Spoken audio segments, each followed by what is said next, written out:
আমি মা দুনিয়ার জমিনে আমি বাবা কত সম্পদ রেখে আসলাম,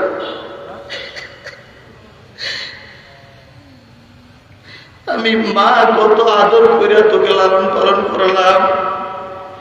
ঈদের সময় আমি মা একটা জামা কিনি নাই, তোর বাবাও একটা লুঙ্গি কিনে নাই।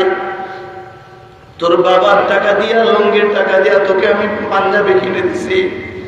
আমি মায়ের শাড়ির কাপড় দিয়া তোকে আমি ভালো দামি ফ্যান বানায় দিছি। এমন মা বাবা গুলো ঘরের দরওয়াজায়, রসুল বলেন এই মা বাবা গুলো ঘরের দরওয়াজায় এসে ডাক দিয়া বলে, সন্তান আমার জন্য একটু সওয়াব পাঠাও, আমার জন্য একটু সওয়াব পাঠাও। নিজের আব্বাকে আব্বা বলার মতো এমন কোন মানুষ দুনিয়ার জমিনে পাওয়া যায় না।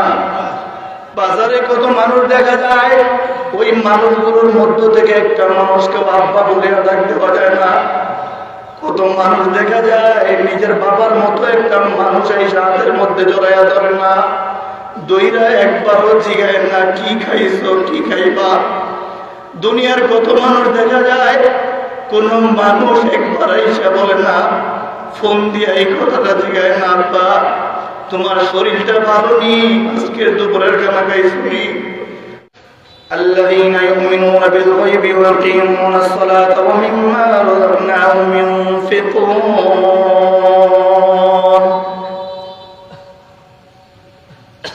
আরশ আজিম থেকে আল্লাহ তাআলা আমাদেরকে ডাক দিয়ে জানায় দিলেন, বান্দা দুনিয়ার সব মানুষ খসারতের মধ্যে যদিও আছে, আমি আল্লাহ তাআলা 4 শ্রেণীর মানুষকে ওই খসারত থেকে উঠে আমি আল্লাহ তাদেরকে জান্নাতি বানায়া দিব। ওয়া আমিলুস সালিহাত, যারা নেক আমল করবে এবং আল্লাহকে বিশ্বাস করবে। আল্লাহর নবী সাল্লাল্লাহু আলাইহি ওয়াসাল্লাম জানায়া দিলেন সাহাবায়ে কেরামদেরকে, সাহাবীরা দুনিয়ার জমিনের মানুষগুলোর যখন মা বাবা মরে যায়, একজন মানুষের বাবা মারা যাওয়ার পরে দুনিয়ার সব মানুষকে চেহারা দেখার পরেও নিজের আব্বাকে আব্বা বলার মতো এমন কোন মানুষ দুনিয়ার জমিনে পাওয়া যায় না। বাজারে কত মানুষ দেখা যায়, ওই মানুষগুলোর মধ্য থেকে একটা মানুষকে আব্বা বলে ডাক দেওয়া যায় না। কত মানুষ দেখা যায় নিজের বাবার মতো একটা মানুষ এই হাতের মধ্যে জড়াইয়া ধরে না, দইরা একবারও জিগায় না কি খাইছো কি খাইবা। দুনিয়ার কত মানুষ দেখা যায় কোন মানুষ একবার এসে বলে না, ফোন দিয়ে এই কথাটা জিগায় না, আব্বা তোমার শরীরটা ভালো নি, আজকের দুপুরের খানা খাইছুনি। দুনিয়ার সব মানুষ, এত মানুষ থাকার পরেও নিজের বাবার মতো কাউকে দেখা যায় না। এত মানুষ দেখার পরেও দুনিয়ার কোনো মানুষকে নিজের মায়ের মতো দেখা যায় না। মা যখন ঘরে আসে নিজে না খায়া, প্লেটের মধ্যে সামান্য একটু খানা আছে, ওই মা নিজে খাবে, খাবারটা রেডি করছে, এই মুহূর্তে সন্তান দৌড়ে আসছে। সন্তান এসে বলে, মা আমার পেটে খিদা লাগছে, একটু খাবারের ব্যবস্থা করো। মা যেই খাবার খাইতো ওই খাবারটা হাতের মধ্যে নিয়ে মা প্লেটে কইরা সন্তানকে দিয়ে দিচ্ছে। এবার সন্তান ভাতের প্লেটটা নিয়ে সন্তান মুখের মধ্যে লোকমা দেয়, আর মা তাকায় তাকায় দেখে আর মায়ের পেট ভরে যায়। দোস্ত আবার বাবা দূর থেকে এসে মাকে ডাক দিয়ে বলে, কি ব্যাপার কি ব্যাপার, ছেলে তো একটু আগে খানা খেয়ে গেছে, তুমি তো খানা খাও নাই, এই খাবারটা তো তুমি খাওয়ার দরকার ছিল। মা দক্ষিণে ডাক দিয়ে বলে, আমি যদিও এখনো না খাই, একটু পরে মাগরিবের পরে আমি আমার খানার ব্যবস্থা করে নিব। এখন যে খাবারটা ছিল এটা আমি খাইলাম, আর সন্তানের হবে না। মা নিজে না খাইয়া সন্তানকে খাওয়াইয়া দিচ্ছে।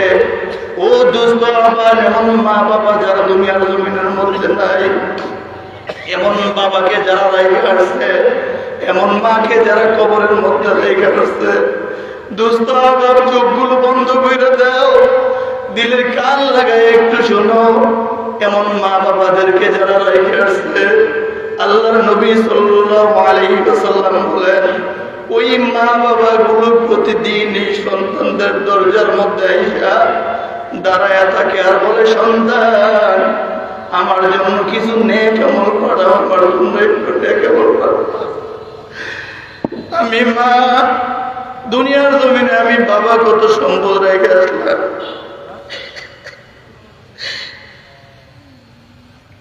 আমি মা কত আদর করে তোকে লালন পালন করলাম। ঈদের সময় আমি মা একটা জামা কিনি নাই, তোর বাবাও একটা লুঙ্গি কিনে নাই। তোর বাবার টাকা দিয়া লুঙ্গির টাকা দিয়া তোকে আমি পাঞ্জাবি কিনে দিছি।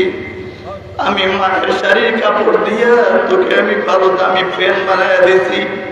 এমন মা বাবা গুলো ঘরের দরওয়াজায়, রসুল বলেন এই মা বাবা গুলো ঘরের দরওয়াজায় এসে ডাক দিয়া বলে, সন্তান আমার জন্য একটু সওয়াব পাঠাও, আমার জন্য একটু সওয়াব পাঠাও। দোস্ত আবার আল্লামা সালেহ নূরী রহমাতুল্লাহ আলাইহি ঘর থেকে বের হয়ে গেছেন, এখন তাহাজ্জুদ পড়ছেন। তাহাজ্জুদের পরে আল্লামা সালেহ নূরী রহমাতুল্লাহ আলাইহি ঘর থেকে বের হয়ে গেছেন। ঘর থেকে বের হয়ে সালেহ নূরী মসজিদের দিকে রওনা করেছেন। কিছু দূর যাওয়ার পরে আল্লামা সালেহ নূরী রহমাতুল্লাহ আলাইহি দেখেন, কিছু দূর যাওয়ার পরে দেখেন একটা কবরস্থান। আল্লামা সালেহ নূরী ওই কবরস্থান দেখে অনেক মায়া লাগছে, আর বলে, ও কবরবাসীরা, কে জানি কবরের মধ্যে শুয়ে আছো। আল্লামা সালেহ নূরী কবরের সামনে বইসা বইসা দোয়া করলেন। কবরের মধ্যে বইসা বইসা দোয়া করে আল্লামা সালেহ নূরী দুইটা হাত উঠায় বললেন, আল্লাহ আপনি কবরে যারা আছে তাদেরকে আপনি মাফ করে দেন। আয় আল্লাহ আপনি কবরবাসীদেরকে মাফ করে দেন আল্লাহ। বলেন না একবার আল্লাহ। আল্লামা সালেহ নূরী বলে, আল্লাহ আপনি মাফ করে দেন। আল্লামা সালেহ নূরী মুনাজাত শেষ কইরা ঘুমায়া গেছে। ঘুমের মধ্যে দেখে আল্লামা সালেহ নূরী একজন ব্যক্তি, একটা বাচ্চা দাঁড়ায় রয়েছে। কিছু মানুষ সবুজ সবুজ জামা পইরা, কিছু মানুষ নতুন নতুন জামা ইনা কবরস্থানের সবাইকে পরাইতেছে। একজন একজনকে ডাইকা ডাইকা নতুন নতুন জামা পরাইতেছে। তারা নতুন জামা পরায় চইলা গেছে। একটু পরে আরেক দল লোক আসছে, তাদের হাতের মধ্যে স্বর্ণের পেয়ালা দিয়ে খাবার নিয়ে আসছে। আল্লামা সালেহ নূরী বলেন, আমি তাকে তাকে দেখলাম যাদেরকে নতুন জামা পরাইছে, যাদেরকে নতুন জামা পরাইছে তাদেরকে এই না খাবার দিয়ে গেছে।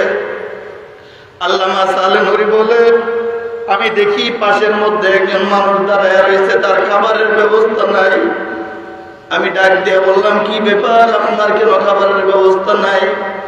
আল্লামা সালেহ নূরী বলে, আমাকে ওই যুবকটা ডাক দিয়ে বলে, হুজুর দুনিয়ার মধ্যে এমন কোন মানুষ নাই যে আমার জন্য একটু দান সদকা করবে, দোয়া করবে। আমি জন্মের আগেই আমার বাবা মারা গেছে, আমার জন্মের পরে আমার মা কিছুদিন পরে অন্য জায়গায় বিবাহ করছে। হুজুর মা আমার কথা ভুলে গেছে, আমার মাও আমার জন্য দোয়া করে না। আল্লামা সালেহ নূরী বলেন, আমি একটু পরে সজাগ হয়ে দেখলাম মসজিদে আযান হইতেছে। সোজা আমি মসজিদে চলে গেলাম। সোজা মসজিদে গিয়া ফজরের নামাজ জামাতের সহিত আদায় করলাম। ফজরের নামাজ জামাতের সাথে আদায় করার পরে দৌড়ে চলে গেলাম ওই মহিলার বাড়িতে। ঠিকানা অনুযায়ী গিয়া বললাম, বোন আপনার কি একটা বাচ্চা ছিল? বলে, না আমার বাচ্চা ছিল না। বলে, ভালো করে বলেন, গতকালকে আপনার বাচ্চার সাথে আমি কথা বলছি এই রাত্রে। এবার মহিলার নড়াচড়া কইরা বলে, হ্যাঁ একটা বাচ্চা ছিল, আমার বিবাহ হওয়ার পরে আমি ওই বাচ্চাটার কথা ভুলে গেছি। আল্লামা সালেহ নূরী বলে, বোন আপনি যদিও আপনার বাচ্চার কথা ভুলে গেছেন, আপনি কি জানেন আমি গতকালকে দেখে আসছি কবরের মধ্যে একদল মানুষ, এই যে একদল মানুষকে কবরবাসীদেরকে জামা পরাইছে, আরেকদল মানুষ এসে তাদেরকে স্বর্ণের পেয়ালা দিয়ে খাবার দিয়ে দিছে। আপনার ছেলের জন্য আপনি দোয়াও করেন না, আপনার ছেলের জন্য আপনি দানও করেন না, এই জন্য আপনার ছেলের কবরে আযাব হয় না। আপনার ছেলেকে এখন পর্যন্ত নতুন জামাও পায় না, খাবারও পায় না। দোস্ত আহবাব আল্লামা তকি ওসমানী রাহমাতুল্লাহ আলাইহি ইসলামী খুতবাতের মধ্যে লেখে, ওই মুহূর্তে ওই মহিলা দৌড়ে গিয়া ঘরের মধ্যে একটা পোটলার মধ্যে জমানো কিছু টাকা ছিল, আইনা আল্লামা সালে নুরির হাতে দিয়া বলে হুজুর নেন নেন এই টাকাগুলো নিয়ে আমার ছেলের জন্য আপনি একটা মাদ্রাসায় দান কইরা দেন। হুজুর আমি কথা দিলাম আমার কোনোদিন আমার ছেলের জন্য দোয়া বলবো না, আমি যতদিন বেঁচে থাকি আমার ছেলের জন্য আমি দোয়া করব। আল্লামা সালে নুর রহমাতুল্লাহ আলাইহি বলেন আমি গিয়া ওই টাকাগুলো একটা মাদ্রাসার মধ্যে দান করলাম। মাদ্রাসায় দান করে আমি রাত্রে গিয়া এশার নামাজের পরে যখন আমি শুয়ে রইলাম তখন আমি দেখি আবার স্বপ্নে দেখি আজকে ওই ছেলেটা আমার সামনে নতুন জামা এবং কানা নিয়ে এসে উপস্থিত। আল্লামা সালে নুরি বলে আমি তাকে জিজ্ঞেস করলাম কি ব্যাপার নতুন জামা এবং খানা কিভাবে পাইলা? বলে আজকে আমার মা আমার জন্য যে দান করেছে ওই দানটা কবুল করেছেন কে?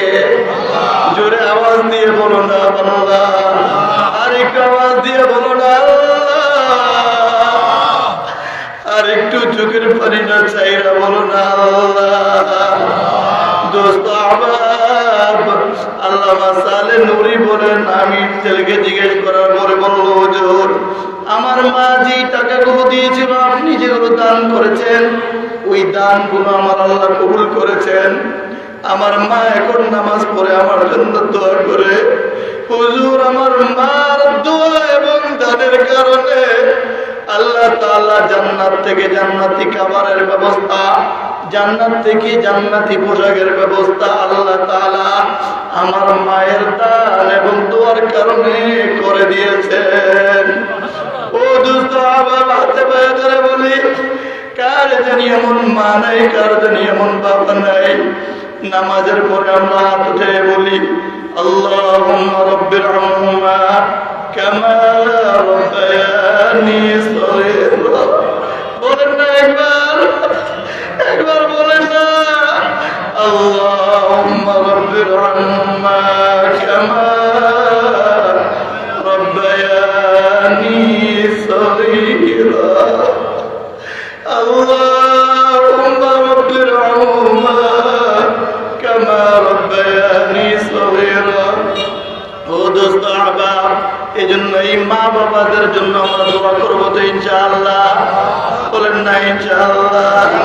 মা বাবাদের জন্য আমরা দান সদকা করবো তো ইনশাআল্লাহ?